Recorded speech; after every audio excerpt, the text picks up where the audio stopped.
बिस्मिल्लाहिर्रहमानिर्रहीम। बोलते कालम के साथ मैं आमिर रज़ा खान। और खैबर पख्तूनख्वा में गवर्नर राज कल नहीं आज ये है मेरा आज के बोलते कालम का मौजू। मैं सियासत पर बहुत कम बात करता हूँ, लेकिन जिस तरह से सुहेल अफरीदी को लाया गया है, जिन्हें अब उर्फ़ आम में सुहेल बुज़दार भी कहा जा रहा है, जिस तरह उनको लाया गया है, उसके बाद ये कहना जो है, मैं ये समझता हूँ कि कोई बैने क़यास नहीं है या कोई क़यास राई नहीं है कि उनको लाया ही इसलिए गया है कि आप वफाक को इतना तंग करें, वफाक को इतना तंग करें कि वहाँ पर गवर्नर राज का ऐलान कर दिया जाए और एक सेफ पैसेज मिले उस कारकर्दगी को जो पाकिस्तान तहरीक इंसाफ ने पिछले 15-20 साल में खैबर पख्तूनख्वा में नहीं दिखाई है।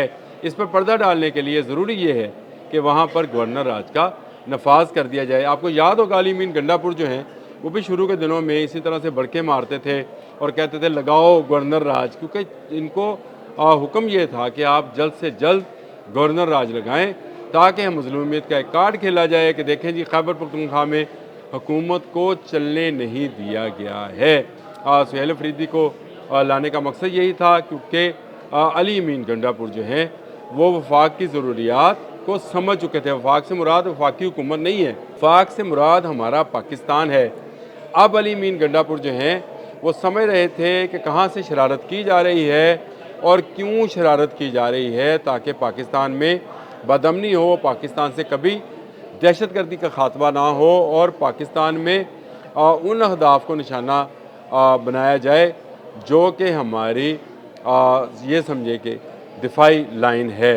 और इस मकसद के लिए अली मीन गंडापुर ने जो है उन तमाम इंस्ट्रक्शंस पर अमल नहीं किया जो इस हवाले से दी जानी थी। शुरू में उन्होंने ज़रूर बरके लगाई, लेकिन उसके बाद उन्होंने जब वर्किंग की, सूबा चलाया, तो उन्हें समझ आई कि वफाक के साथ रहने में ही भलाई है और अपने लोगों की भलाई की जाती है।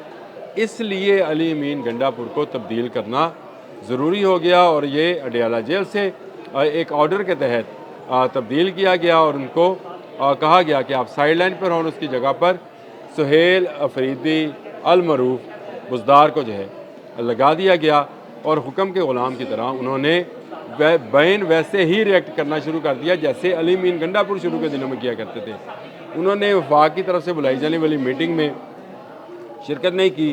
इस्लामाबाद में होते हुए भी मीटिंग में जो वज़ीर आज़म की तरफ से बुलाई गई थी, शिरकत ना करना इस बात का सबूत था कि वो आइंदा वफाक के साथ किसी किस्म का तावन नहीं करेंगे। इसके बाद वजारत दाखिला ने एक मेहरबानी ये की कि 15 साल से बिना बुलेट प्रूफ की गाड़ियों में सिक्योरिटी एहलकार मारे जा रहे थे, शहीद हो रहे थे, शहीद किए जा रहे थे। उन्हें कहा कि फ़लाँ एक इंटरनेशनल ऑर्गेनाइजेशन है जिसने गाड़ियाँ बुलेट प्रूफ छोड़ी हैं, जो कि इंटरनेशनल मेयार की गाड़ियाँ हैं, ये हम खैबर पख्तूनख्वा को देते हैं। खैबर पख्तूनख्वा को वो गाड़ियाँ दे दी गई, लेकिन हुआ क्या, असम्बली में खड़े होकर कहा गया ये एक्सपायर हैं। भाईजान पैनाडोल नहीं है, एक्सपायर हो गई, ये मेडिसिन नहीं थी। इनकी बुलेट प्रूफिंग हमेशा हमेशा के लिए होती है जब तक इनको आप खुद डिस्ट्रॉय ना करना चाहें। यानी इनकी बुलेट प्रूफिंग इंटरनेशनल लेवल पर उस इंटरनेशनल तंजीम ने करार रखी है। आप उसके बाकी मामलात पर बात कर सकते थे, लेकिन ये कहना कि ये एक्सपायर हो चुकी हैं ये बिल्कुल गलत था। और आपने कहा कि ये मैं वफाक को वापस कर रहा हूँ।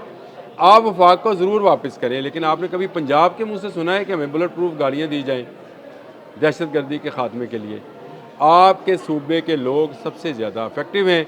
आपके सूबे में नेशनल एक्शन प्रोग्राम का ने होना ही होना है और उसके तहत यहाँ पर दहशतगर्दों के ख़िलाफ़ कार्रवाइयाँ की जानी हैं। जिन लोगों के सरहद के उस पार और इस पार कारोबार हैं, वो इस वक्त बची हैं और आप उनकी नुमाइंदगी कर रहे हैं। तो ये एक गलत असर है जो आप देना चाह रहे हैं कि खैबर पख्तूनख्वा जो है ये नेशनल एक्शन प्रोग्राम में तावन नहीं करेगा। अगर ये वफाक के साथ तावन नहीं करेगा तो क्या होगा? मैंने आपसे पहले ही कहा कि ये चाहते ये हैं कि गवर्नर राज लगा दिया जाए और गवर्नर राज लगा कर इनको एक सेफ पैसेज दिया जाए मज़लूमियत कार्ड का, ताकि ये खैबर पख्तूनख्वा में ना किए जाने वाले कामों पर पर्दा डाल दें और ये इस बात का शोर मचाएँ कि देखें जी हमारी हुकूमत को ख़त्म कर दिया गया। ये गवर्नर राज होता क्या है, इस पर बात कर लेते हैं। असल में आयन के आर्टिकल 234 के तहत सदर पाकिस्तान अगर ये समझें कि किसी सूबाई हुकूमत ने आइन की ख़िलाफ़ वर्जियाँ की हैं, या मैं इसको आपको पढ़ के भी सुना देता हूँ कि सदर ये समझें कि किसी सूबे में हुकूमत आइन पाकिस्तान के मुताबिक नहीं चलाई जा रही, या इस बात का संगीन खदशा है कि सूबे में आइनी निज़ाम टूट जाएगा, तो सदर इस सूबे में एमरजेंसी लगा सकते हैं। एमरजेंसी नाफिज होने के बाद सदर मुंदरजा झैल इक़दाम कर सकते हैं। सूबाई हुकूमत के अख्तियारात गवर्नर को तफवीज़ कर दिए जाएंगे और गवर्नर ये अख्तियारात सदर की हिदायत के मुताबिक इस्तेमाल करेगा। सदर सूबाई असम्बली को मुअत्तल या तहलील कर सकता है। सदर यह भी हुक्म दे सकता है कि वफाकी हुकूमत सूबे के इंतज़ामी मामलात बराह रास्त संभाले। एमरजेंसी के नफाज का हुक्म पार्लियामेंट के दोनों ऐवानों, कौमी असम्बली और सैनेट के सामने रखा जाएगा और ये 2 माह के अंदर अंदर पार्लियामेंट से मंजूर होना ज़रूरी है।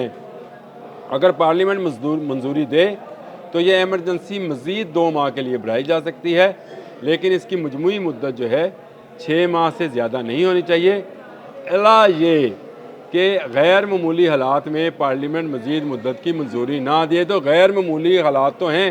खैबर पख्तूनख्वा पर तालिबान TTP असला बारूद गोला बारूद लेकर इस वक्त चढ़ाई किए हुए हैं, हमले किए जा रहे थे, जिनको पाक फ़ौज ने रोका। एमरजेंसी की सूरत हाल है, दहशतगर्दी का शिकार है। 80,000 से लोग शहीद किए जा चुके हैं, जिनमें सिक्योरिटी एहलकार भी शामिल हैं, और सिक्योरिटी एहलकारों में पुलिस, फ़ौज और FC के जवान भी शामिल है। कल भी आपने देखा कि मीर अली में 6 लोगों को एक गाड़ी के अंदर ज़िंदा जला दिया गया। ये भी TTP का या दहशतगर्दों का काम है, फितना और ख्वारज का काम है। तो एमरजेंसी तो वहाँ पे है, वहाँ पे इस वक्त कोई ऐसी कतगन नहीं है और कोई रोक नहीं है कि वहाँ पर गवर्नर राज क्यों ना लगाया जाए, जब वह एक सूबा जो है वो तैयार ही नहीं है वफाक के साथ काम करने को। वो जब बुलेट प्रूफ गाड़ियाँ वापस कर रहा है तो ये नहीं बता रहा कि जो 600 अरब आपको मिला था दहशतगर्दी के खात्मे के लिए, उससे आपने ये बुलेट प्रूफ गाड़ियाँ क्यों नहीं ली। अल्लाह भला करे बलूचिस्तान वालों का उन्होंने फौरी तौर पर कहा ये बुलेट प्रूफ गाड़ियाँ हमें दे, क्योंकि वो संजीदा हैं दहशतगर्दी की जंग में, वो संजीदा हैं, जिसका ट्वीट किया वज़ीर आला बलूचिस्तान ने, और उसी वक्त उसका जवाब जो है वज़ीर दाखिला सैयद मोहसिन रज़ा नकवी ने दिया कि ये गाड़ियाँ बलूचिस्तान को दी जाती हैं। ज़रूरत दोनों जगहों पर एक जैसी है। बलूचिस्तान में भी दहशतगर्द जो हैं बहुत एक्टिव हैं, यानी अब ख़त्म किया जा रहा है आहिस्ता आहिस्ता, उनका जो है नामो निशान वहाँ से मिटा दिया जाएगा। लेकिन उससे भी ज़्यादा ज़रूरी खैबर पख्तूनख्वा में है।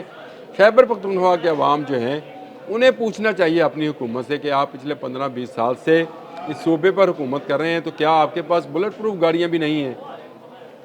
कहाँ गए सूबे के वसाइल, कहाँ गए सूबे का पैसा, कहाँ गया वो पैसा जो दहशतगर्दी की आड़ में आपको दिया गया था। अब अगर आर्टिकल 234 के तहत सदर पाकिस्तान जनाब आसिफ अली जरदारी साहब एमरजेंसी की सूरत में सूबा खैबर पख्तूनख्वा में गवर्नर राज लगा दें और अख्तियारात जो हैं कुंडी साहब को, जो गवर्नर हैं इस वक्त, उनको तफवीज़ कर दिए जाएँ, तो ये आईने पाकिस्तान के तहत तो गलत नहीं होगा, लेकिन सोचना चाहिए खैबर पख्तूनख्वा के अवाम को कि उनकी हुकूमत उनकी फ़लाह के लिए काम नहीं कर रही है, दहशत गर्दों को बचाने के लिए काम कर रही है, जो कि उसको नहीं करना चाहिए। नेशनल एक्शन प्रोग्राम के तहत दहशत गर्दी का ख़ात्मा होना ही होना है। इन दहशत गर्दों को जो पाकिस्तान, खैबर पख्तूनख्वा के अवाम और बलूचिस्तान के अवाम के जो है जान के दर पे हैं, उनको उनका ख़ात्मा बहुत ज़रूरी है। और इसका ऐलान पाक फ़ौज कर चुकी है कि एक भी दहशत गर्द पाकिस्तान के अंदर ज़िंदा नहीं छोड़ा जाएगा। और खैबर पख्तूनख्वा में ऑपरेशन की सबसे ज़्यादा ज़रूरत है, और अगर वहाँ के वज़ीर आला सुहेल अफरीदी ने जो है अपनी इस तरह की बयानबाजी जारी रखी, जिसका वो ख़ुद चाहते हैं, जैसे वो लग तो ये रहा कि वो ख़ुद चाहते हैं कि वहाँ गवर्नर राज लगे, ताकि PTI की जो वहाँ पे कारकर्दगी है उसको ख़त्म किया जाए और मज़लूमियत का कार्ड खेला जाए। लेकिन एक बात तय है कि अब सिक्योरिटी फोर्सेस जो हैं दहशत गर्दी के ख़ात्मे तक और आखिरी दहशत गर्दी की ज़िंदगी तक ये ऑपरेशन रोकने वाली नहीं है। गवर्नर राज लगे या यही हुकूमत रहे, ऑपरेशन होगा और आखिरी दहशत गर्द तक हम इस ऑपरेशन को जारी रखेंगे। अब हमारे लोगों का, वो चाहे खैबर पख्तूनख्वा के हैं, बलूचिस्तान के हैं, पंजाब के हैं, सिंध के हैं, गिलगित बल्तिस्तान के हैं, खून नहीं बहेगा, अगर बहेगा तो उन दहशत गर्दों का जो पाकिस्तान का अमन तबाह करना चाहते हैं। अब तक के लिए इतना ही। अल्लाह।